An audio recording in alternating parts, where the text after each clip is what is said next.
With the 10-year anniversary of DC's New 52, I thought it important to discuss one of the greatest treasures that this rebranding actually did for DC.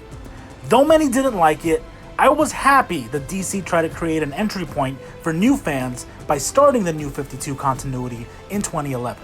This was a hard reset of iconic DC characters with all new #1 issues. Basically, new fans were welcome to learn about popular characters like Superman or Wonder Woman with revamped origins. The old stories weren't important for newcomers to dive right in. You could now start here. Unfortunately, this did create a division in the comic fans who were already reading these stories for years. Therefore, many found the New 52 as a failed experiment, something that hurt comics more than helped them. However, for all its faults, the New 52 did give us some great stories, especially in the Batman and Green Lantern books. But one of the best has to be Geoff Johns and Jim Lee's fun and exciting Justice League series, specifically the first 6 issues collected as Justice League Volume 1 Origin in trade paperback. Because this Justice League story is the quintessential entry point for new comic fans. The plot is simple. Darkseid, one of the DC Universe's biggest bad guys, is coming to Earth, and his legions of parademons are invading.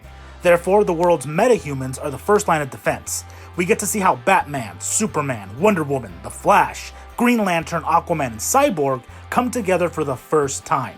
It is absolutely fun reading Batman and Green Lantern play off of one another, like two people who are forced to get along even though they absolutely hate each other. It's exciting to see The Flash and Superman try to outfast one another. And almost every line that comes out of Wonder Woman's mouth is so earnest, but also fun.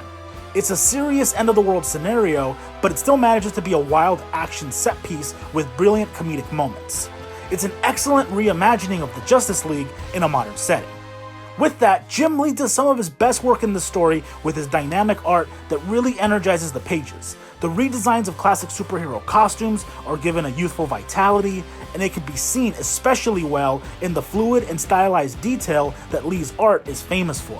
The countless iconic moments, such as Superman breaking through Green Lantern's chains, Aquaman summoning a horde of great white sharks, or Batman using all the weapons in his utility belt, all feel grand and important as the story progresses.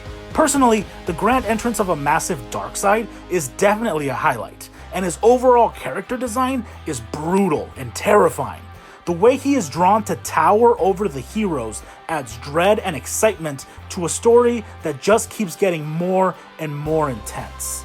And then this is paired beautifully with Geoff Johns' genius characterizations of the Justice League members themselves. Though it's a team book with plenty of action set pieces, Johns showcases exactly why he's one of the greatest writers to have ever graced comics books. He understands character dynamics and gives each character time to shine in this story. Green Lantern plays the perfect comedic show-off to Batman's brooding detective.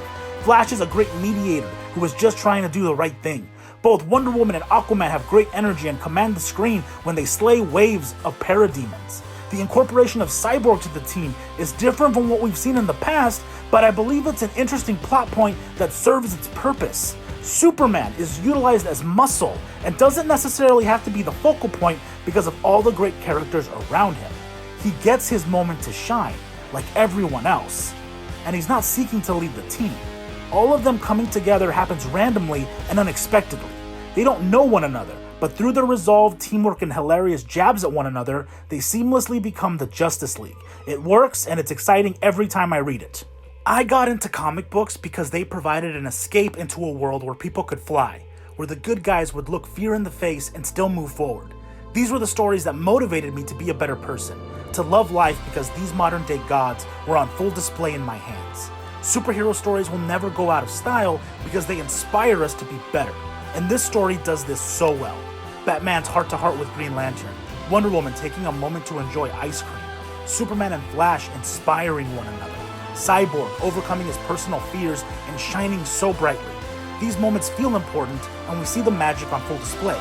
In a world filled with apocalyptic destruction, the appearance of these heroes creates wonder.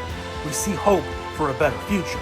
Which brings us to David Graves, a character introduced in the last issue of this story, where his family and him are trying to escape the literal hell on the streets. We see people being eviscerated by Darkseid and his parademons. Graves knows he's about to die with his family. But then the impossible happens.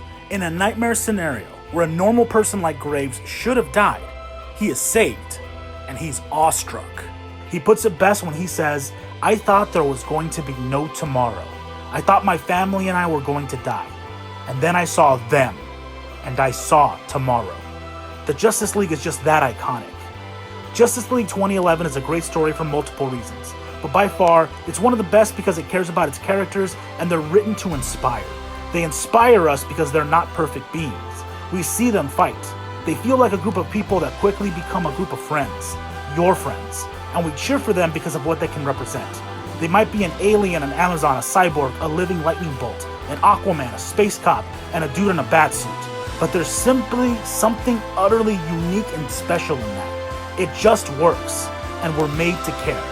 Overall, it's a quick read, an easy read, and it will make you chuckle and gasp at the beautiful art. It's a well-written narrative about a bunch of outcasts coming together and becoming something important. If you want to read something that elicits those emotions of wonder and excitement to see a standard of excellence, this is the comic book for you. No prior reading necessary.